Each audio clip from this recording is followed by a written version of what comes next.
Hello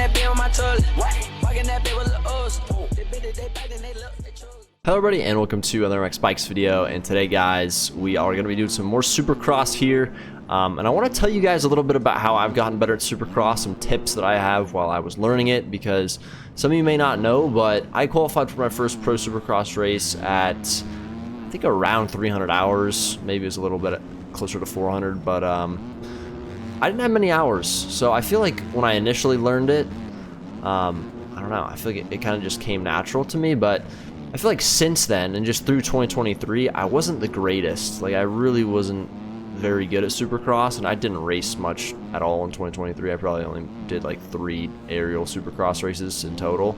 But I feel like I've made a lot of improvements recently, especially in consistency and speed as well. I think the speed's actually gotten a lot better as far as race pace and stuff like that. So hit that like button, hit that subscribe button. We're also going to talk about real life, because round 7 Arlington was raced in real life yesterday, and for me it was tonight, so just a couple hours ago. Crazy night. I mean, both main events were looking boring halfway through, and then all hell broke loose.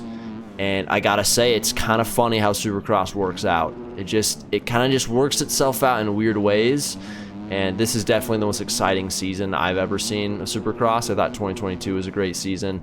Last year was pretty horrible, I'm gonna be honest with you. That season was kind of terrible, and then the ending was even more terrible. But yeah, this year is crazy, so I'm gonna come back to you guys when we start the first race, boys. All right, boys, we're on the gate here. This is kind of more of an informal video here. I'm not gonna be like listing bullet points or anything. I'm just kind of talking about how I learned Supercross, some tips that I have for learning it. And they're gonna be pretty general. They're not gonna be super specific. But yeah, this video is going to be pretty informal. I do want to do pretty good in these races, though. I do love this track. I love Arlington. So I'd like to win both of them. I'd like to do 2 races in this video, hopefully win both of them. I don't know, maybe that won't happen. But we'll see if we can get a good start here. I usually let people go in this start, and I kind of have a tactic, and that'll be my first kind of point to talk about with Supercross, and that is that starts are extremely important, okay? If you watch Supercross in real life, obviously you'd already know that, but especially with these East Coast rounds where the tracks are super tight, it's extremely important. But the cool thing about MX Bikes is you don't even need to be the first guy out of the gate. What you do is after the first corner, you do a... Okay, that actually went terribly wrong. I was actually going to work out probably, but what I was going to say is after the first corner, if you let everyone to your inside go... Let me focus up here real quick. You can actually gain a lot of positions. If you let everyone to your inside go, and then once you get into the rhythm section, this works especially good on 90 degrees, but you just hug that inside line, and what's going to happen is everyone's going to get pushed wide, and you're going to have basically no traffic in front of you. It worked for me in the main event. If you guys didn't watch my video yesterday, just go watch that start. I did literally exactly that same thing. Got unlucky there, couldn't really control that, but most of the time it works. Anyway, if you're on a 450 though, you should probably just learn how to get hole shots. What? That guy just bounced into the air. But the main thing with starts, kind of the overarching thing I'm going to say, is you just have to survive. And then after that, you have to survive the first lap. Because if you don't survive the first lap, your start was literally and utterly useless, and it meant nothing. Like, I'll see dudes get hole shots, and then they get all hyped up, and they just crash in the second section, and then they're back in 7th. It's like, bro, your whole shot does not mean anything at that point. So but even there, you can see I went down. I didn't go crazy. I didn't start running into people or trying to quad. I just kept it smooth. I dodged people, and now we're already in 3rd place. So that's the first tip, starts. Obviously very important, but I think the most important part is don't crash. Literally do anything you can to not crash. That is number 1. And then obviously surviving the first couple laps is very important. Oh, don't be that guy. Holy crap. Next point, look ahead. That's very important. Keep your eyes ahead. Make sure that, there's no one on the ground in front of you. It's easy in this game to just not see somebody. Like, you'll be hitting your lines, and then all of a sudden there's a guy just down, and he clicks that respawn button, and all of a sudden he's popped up right in front of you, and you're like, where did this guy come from? You got to keep your eyes peeled because guys respawn where their bike falls. It's not where the body falls, it's where the bike falls. So if you can just kind of keep your eyes open and see the bike, if someone does crash, then that's what you need to avoid. That's something I need to work on for sure. But yeah, keep your eyes forward. That also just helps in general through corners. A lot of people probably have problems cornering in this game. Like a lot of people said they couldn't get that double over the start straight. For me, that's extremely easy, and it's simply because I'm carrying my speed and I'm looking forward in the corner. That's why I never go over the berm. I don't think even yet. I've run hundreds of laps on this track. I don't think I've ever went over that berm once. It's just like real life, right? It's one of the things you're taught early on when you're riding a dirt bike. Look ahead. Don't look straight down. Look ahead and see where your front end's going, because that's really all that matters at the end of the day. And you can see he ran into a tough block there. I'm gonna squeeze my way around that lapper. And oh, second place just went down. I think he just tucked the front. Okay, let's start moving a little bit. I kind of want to throw a heater down. As I say, don't go over the berm. Whoa! I don't know how I just looped there. Survive. I need to take my own advice. Well, I also need to say, I'm not perfect, by the way. I definitely am going to do things in this video that go against what I tell you to do.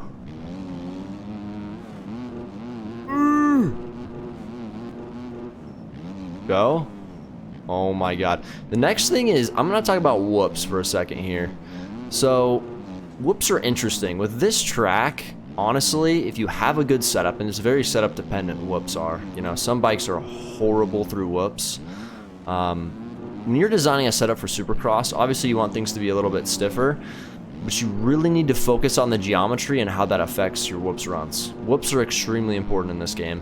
It's one of the reasons I feel like I didn't win that Arlington race or really start like catching guys. My whoop speed was bad, and mostly it was because I was jumping them. Let me focus up here. This is a bad spot to be in with lappers. Get this triple. Oh.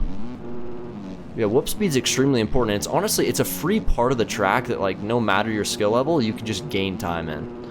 And so again, that's very setup dependent. You guys can join, you know, Pro Precision Discord or some other setup Discords. They all have free base setups that all do really good in the whoops. And yeah, that's something I'd recommend doing. Just design your setup around the whoop section. And as you get used to your setup, it's really not going to matter how it feels everywhere else. You're just going to get used to it. It's not a big deal. This setup right here is very good in the whoops. Oh, I don't know if that was my fault or not. He is a lapper, so I'm just going to blame it on him. But I don't know. So anyway, that's my whoops rant. These lappers are horrid. Okay, there we go. Are we winning? Oh, I'm winning by 12 seconds. Noise. So with lappers, that'll leave me in my lappers point. Now this is the biggest thing that I suck at. I'm so bad at anticipating lappers. I have a problem with trusting people, okay? I don't know why I do this, because like I feel like when I look at lappers, I put myself in their situation, which is not how you should look at things, because they are not me. You know what I mean? If I'm in 12th place and there's like 3 laps left in a race, like this situation right here, and I get a blue flag, I'm going to look back, I'm going to hug the tough block line. That's what you do as a lapper. Either get out of the main line in a corner or just hug the tough block line. Either side. You do not want to sit in the middle of the track. You hug the tough block line and you just let the guy behind you figure out how to get around you. If he runs into you, that's on him. You know what I mean? It's not your fault as a lapper, but hug the tough block line, get out of the main line. So like this track, you'd obviously know the outsides are the main lines. But obviously, in most cases in this game, that doesn't happen, especially in pub lobbies, which, you know, pub lobbies are just laid back races anyway. There's nothing on the line, so, you know, if you're trying to get some pub lobby wins, you're gonna have to avoid lappers. It's a part of it, and you just have to anticipate the worst. That's really how I think about it. You have to think about what is the worst possible scenario, which is basically this lapper in front of me follows me. Just follows the exact line I'm taking. And so again, it just goes back to looking ahead I am choking this race right now. It's so hard to talk and play. Let me focus real quick. Oh, that's... Yeah, that was probably worst case scenario right there. What are the chances? But anyway, it goes back to looking ahead and just think about the lines you're going to take before you take them. And that's way easier said than done. Again, I am horrible at that. I need to take my own advice, but I don't know. I think just being cautious. Obviously, if you're battling for a win and someone's right on you, sometimes you don't have a choice. You just have to send that main line, and if there's a lapper there, it is what it is, bro. Like, it ain't really your fault. Okay, this is really for the win, I think, right? Yeah, checkered flag, so I'm going to take this guy out. I didn't take him out. Lost on cuts anyway, but yeah, I don't really know what I'm saying. I'm saying general stuff. You probably already know most of the stuff.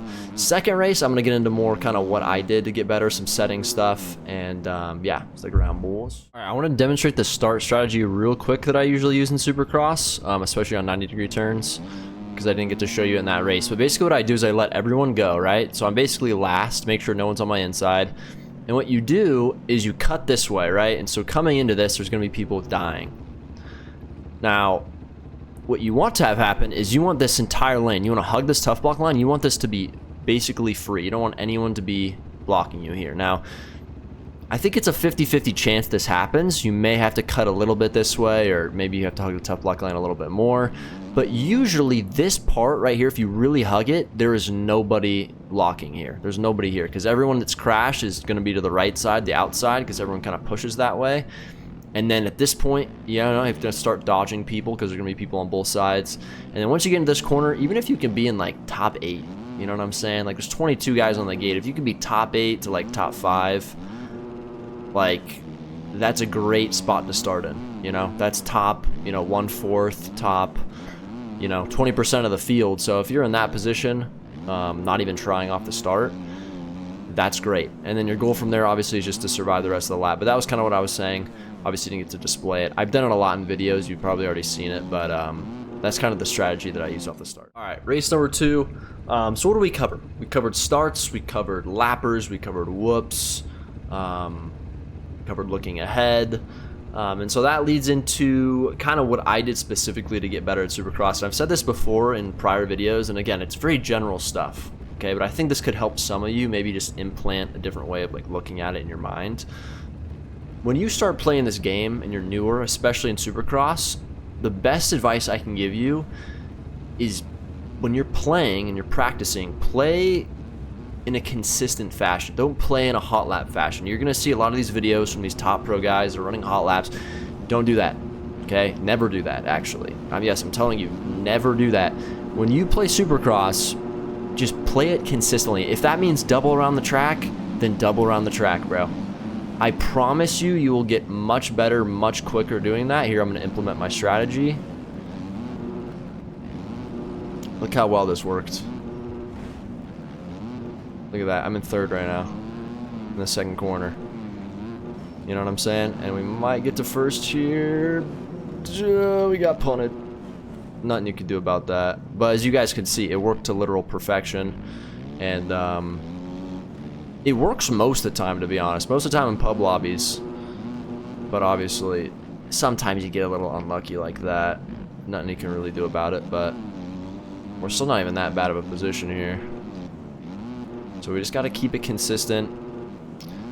But yeah, just remember what I tell you right there. Just when you play the game and you're learning, do not try to go 100 miles an hour on the track. You'll get frustrated, you'll quit. And Sizz, if you guys remember training that the guy that I trained not too long ago, Sizz MX. Sizz, I love you, bro, but the boy Sizz, when he would get on this game, he would try to put down heaters, and the problem was he just didn't have the skill to do it, and he would crash constantly. And I'm like, Sizz, just literally just be consistent. Like, you don't need to triple in here, just double in, and once you get consistent with that, then you can start trying the triple ins. But he got into the spiral of just like trying to be fast when he just wasn't ready to do that. And he put so much hours into the game and didn't really make a lot of progress. And I do think that's why. And the reason that I play that way, always just kind of played slower and more conservative is because I hate crashing. That guy just got Boboso physics right there. And that's right, I run auto sit right there, because when you run auto sit, you never get stuff like that happening, or it's very rare. So yeah, if you guys don't know, I run auto sit. Okay, every time I come into one of these corners and I lean the bike over, the game sits for me. And it's a controversial setting. Some people say it's terrible, that I shouldn't run it. And it's interesting because it goes back to the point of being consistent. The reason I run auto sit is because of the consistency aspect. It's one less button that I have to worry about. Now, I do still sit manually to scrub and some certain situations like step on, step offs, or I don't know. There's just some situations you have to sit. Maybe in the air to brake tap or get the front end down or whatever have you. But yeah, that's like the most insane setting that I run that a lot of people are kind of not down with. And it helps me in some cases. It doesn't help me in others. I think in outdoors, it might hinder me a little bit. But listen, there's some people in this game that run some wild settings. And it really just comes down to how much time you put on them and how comfortable you get. But yeah, I'm not telling you guys to run auto sit. I'm just kind of telling you that I run it. That's why I run it. I've said this before. Consistency is extremely important, and it will always trump speed, I think, at least in Supercross on most tracks. I think a track like Daytona is going to be a little bit more about speed than consistency, so I'm actually really interested to see how I do on Friday. Oh my goodness, we're in the lead right now, which is kind of crazy because Burrito's in here and he's pretty quick. And I've been talking this whole video. Another thing is FOV. Now, that was a good lap right there. He went super high on the outside. Got out of the main line. And something cool that Stoney's done is most of these ruts... Oh, I'm in 4th gear. This is not good. Okay, we actually have a pretty good big gap. What Stoney's done with some of these outside ruts is he's left a gap between the edge of the rut and the tough block. So even if you're a lapper and you're, you know, kind of taking the outside line, but you know the lead's behind you, if you just ride up on the tough block line, no one's going to run into you. You know what I mean? You just have to get above the rut. But anyway, what was I even talking about? Oh yeah, FOV. So, as many of you know, I've been running max FOV, and if you watch my video right now, you probably already noticed that I'm not running that anymore. And the night before I did the race on Friday, so it was Thursday night, I was making a video, and I don't know why I did it. I just randomly was like, I'm going to lower my FOV. Let me just try it, okay? And clearly it worked for me. You know, I think. FOV doesn't change the physics of the game, doesn't change how fast you go. It's just a visual thing. It's literally purely upon how comfortable it feels. And I don't know what it was. I changed it from 130 to 120, and it just felt easy to change. It didn't feel like I had to get used to it. It just felt natural. And maybe it helped me in the race. Maybe it didn't. I have no idea. But it definitely slows things down and kind of changes your perspective on the track and the scaling. It's kind of crazy how just an FOV change can like distort how your vision works. Like if you run 130, this track looks a lot bigger and wider than it really is, which I think is also really interesting. But also, it's a little bit different for outdoors. So Supercross and outdoors, I've heard some pro guys that run different FOVs for each. Oh, that was like a guessing game right there. Where do I turn? But anyway, I run 120. I run auto sit. I don't really know if there's any other crazy settings that I run, to be honest, that are that important. You guys can go watch my settings video. It's going to be linked in the description. My settings are all pretty standard.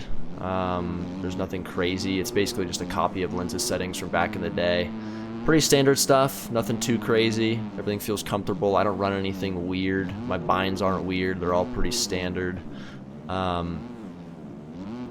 Yeah, I shift with my thumbsticks, which is interesting. Now, I don't play claw grip, and that's another reason why I don't run, or why I do run auto sit, is because I don't really have an extra sort of finger to press one of these buttons over here to sit. My sit is binded to X, but I'd have to move my thumb off of the lean stick to do that, which isn't a big deal, and I still do it pretty consistently. But yeah, take my settings. They're all pretty easy to get used to. And I do have to say, settings are important.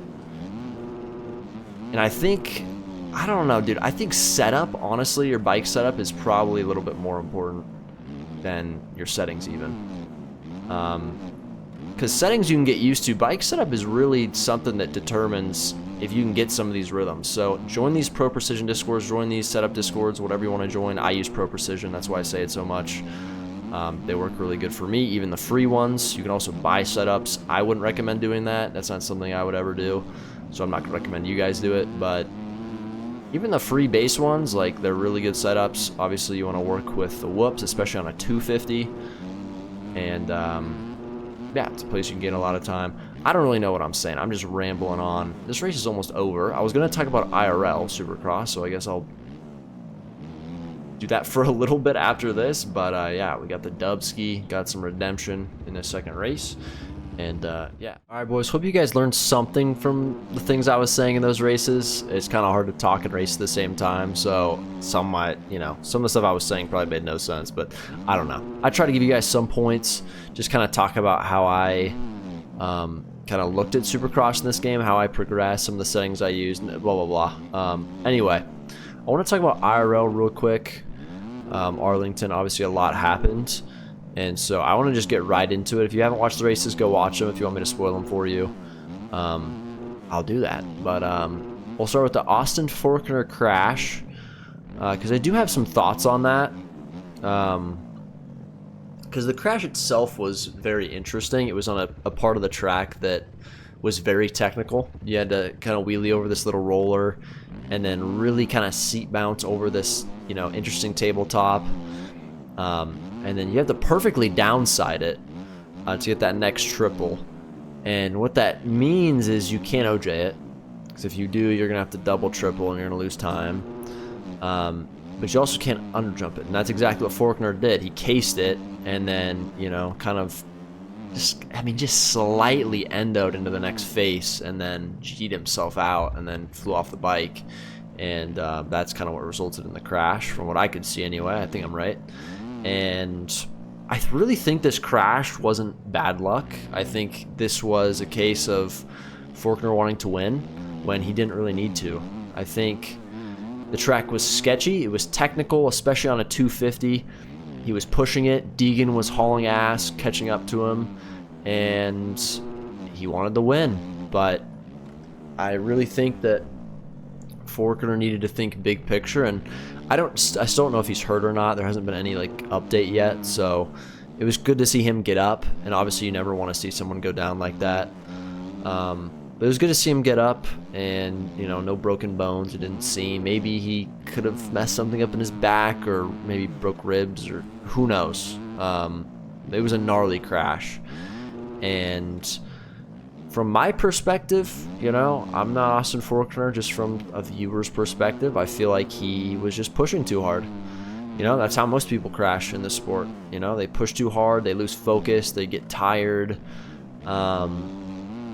I don't know which one of those it was, but the bottom line is Austin was in a situation where he didn't need to win. Deegan was behind him. We know he's buried in points. McAdoo's buried in points. Vial's buried in points. Hammerker's buried in points. Yeah, the crash itself was kind of just spur of the moment, but sometimes that stuff just kind of brews, and especially for a guy like him that, you know, he knows he crashes. He knows what's happened in the past. He's not a stranger to that. He gets it.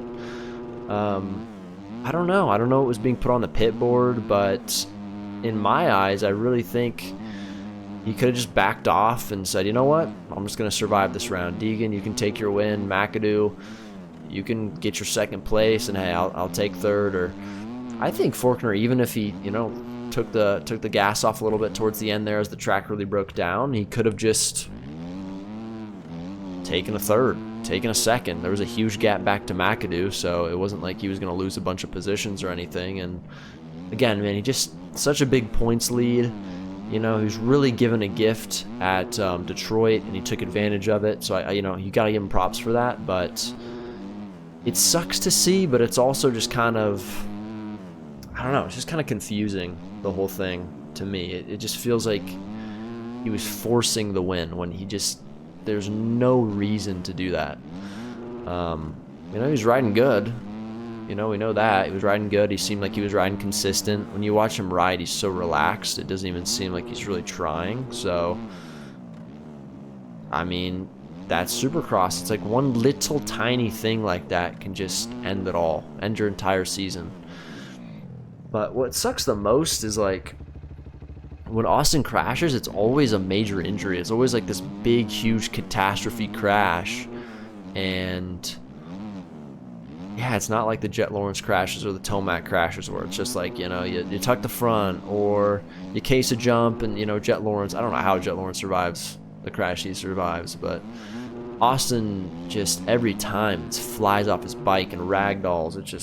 It's terrible. So yeah, I think that's just a case of pushing too hard and I feel like not really understanding that he just needed to just think big picture. You don't need to win.